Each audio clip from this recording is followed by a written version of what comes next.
Borsing ronghang mini stadium along Khel Maharan Hawar ke hat LEC level competition ang dungkiti kapaman pon. Ke pathu ke lata ili munit akai long sitame ke mission ang theglo. Iok epran aphan ke mission je aphan ka pathu ke kata kenang sot.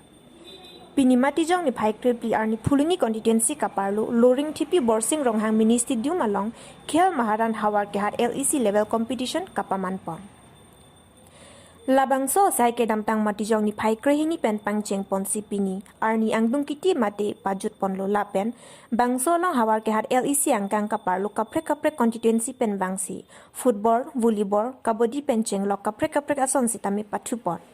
mate chedam pon lo lapen bangso football kapathu angdung kiti long phuluni constituency FC lapen sucheng dhenta constituency FC atum angbongsi chedam pon Bonta Phuluni constituency FC atum kethek thupar peka jok gorthom pen Phuluni constituency FC atum chepahai pondetlo lapen labangso Khel Maharan laki LEC level along ke hai atum puthor district level stame pathupon ji lason thak thaksi akang tui angdeng pathupon thubom hilang pusi nang pachini don lapen bangso long kapre kapathu long kachepatia long ke hai abang phu bang phi tum phansi tami nong e lapen ke hokalu pajorpon Lapen bangso lihi aman peng kachi tong dun lake social worker sang pi Sabina Teronpi lapen alihi aman peng kachi tong dun lake Phuluni Center Municipal Board Chairman Mojasing Ronghang Phuluni VDC Chairman Dhuniram Ronghang BJP Phuluni Mandal President Noren Be Phuluni KCS Zone President Pronasan Rongphar Tarabasa Lems Chairman Mongor Be Phuluni Lems Chairman Bidyasing Rongpi Penchenglok ki ongdung man peng ki do tum chetong dun sila bangso sai along RD Pidun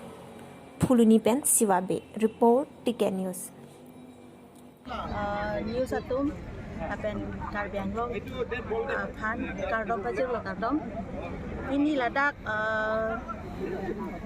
Khel Maharan borsing ronghang rong ke pathu hatta LEC ke pathu ang deng itu lo ke pajutan ni lo nasi penang anatum ke khela la pen ki hai tadolo ke rem atum aphan sitami lingoi nang ne ki hai tum abang sita hai vek nang po la sipini ke pathu abang ke socheng dhanta pen Phuluni socheng dhanta ekta go la pen Phuluni atum ke thom la sipini katu kawe phan sitami nili ladak organizer atum la pen department atum aphan an sitami nilihin pen choro pajir lo la pen ladak khela kadu kawe LEC troxy LEC sitami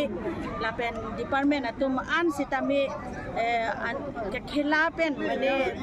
mesen pen ke pachun mesen pen ini nili na kilang dun pen sita idingarong lo